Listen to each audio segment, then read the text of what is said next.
Good morning students. आज हम हिंदी की पाठ्य पुस्तक भाषा सेतु के पाठ 3 का अध्ययन करेंगे।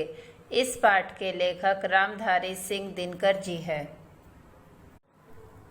इस पाठ का नाम संस्कृति क्या है। बच्चों, सबसे पहले हम इस पाठ के मूल भाव को जानेंगे। इस पाठ का मूल भाव सभ्यता और संस्कृति के मध्य अंतर को स्पष्ट किया गया है। संस्कृति और सभ्यता ये दोनों दो शब्द हैं और उनके मायने भी अलग अलग है।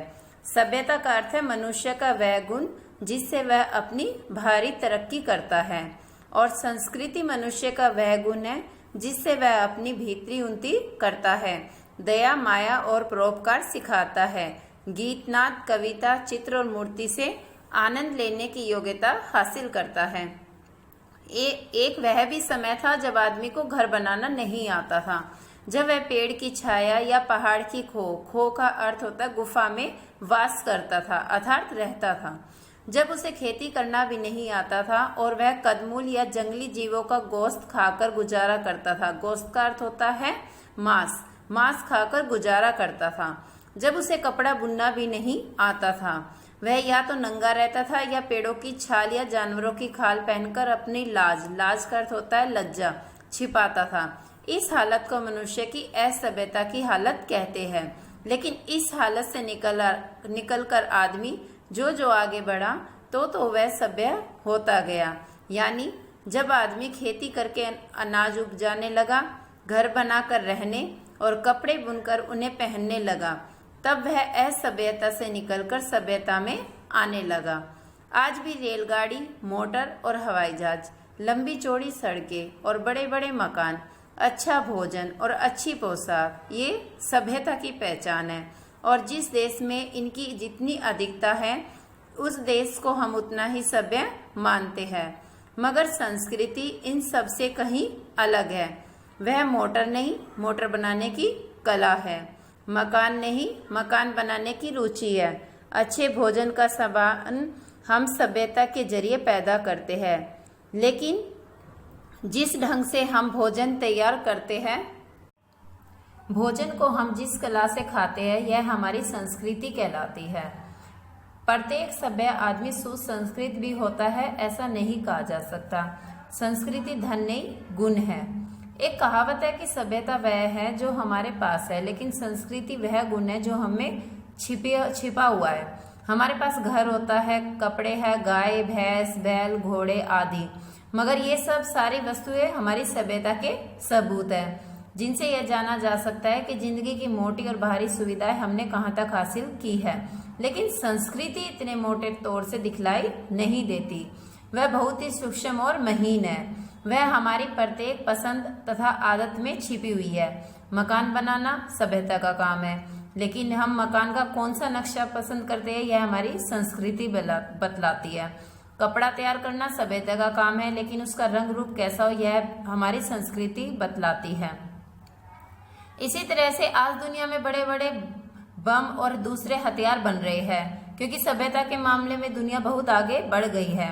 लेकिन संस्कृति पुकार कर कह रही है कि इन बमों और हथियारों को काम में मत लाओ, क्योंकि इनसे दुनिया बर्बाद हो जाएगी। एक बात और है कि आदमी के भीतर जो 6 विकार कौन कौन से हैं? काम, क्रोध, लोभ, मद का अर्थ होता है अहंकार, मोह और मत्सर का अर्थ है ईर्ष्या। ये 6 विकार हमारे अंदर है। ये प्रकृति ने हमें दिए हैं, मगर ये विकार अगर हम बेरोक छोड़ दिए जाए तो आदमी इतना गिर जाएगा कि उसमें और जानवर में कोई भेद नहीं रह जाएगा।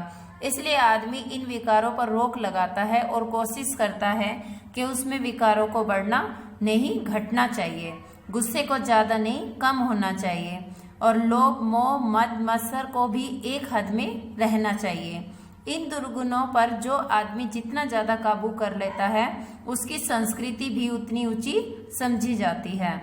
संस्कृति का काम आदमी के दोष को कम करना, उसके गुण को अधिक बनाना है। आदमी भी एक तरह का जानवर ही है, लेकिन जानवर के गुण यानी पशुत्व को छोड़कर वह जितना ही आगे बढ़ता है, उसकी संस्कृति भी उतनी अच्छी होती चली जाती है।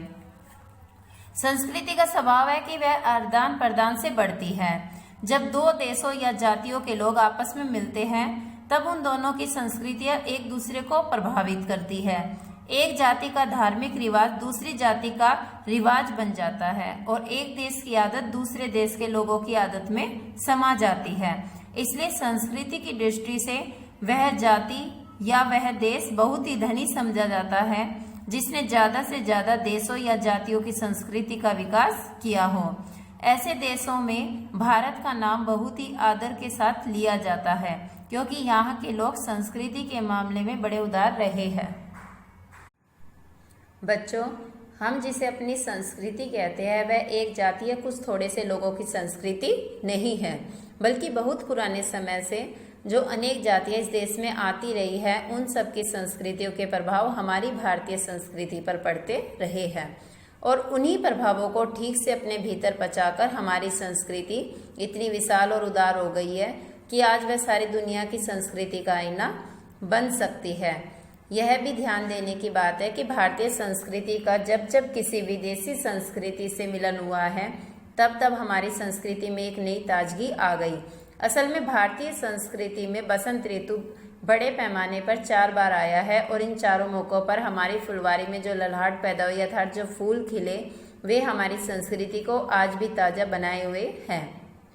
इन 4 अध्यायों में पहला अध्याय यह है जब आर्य इस देश में आए और वह द्रविड़ जाति से मिलकर उन्होंने संस्कृति की नींव डाली जिसे हम हिंदू अथवा भारतीय संस्कृति कहते हैं।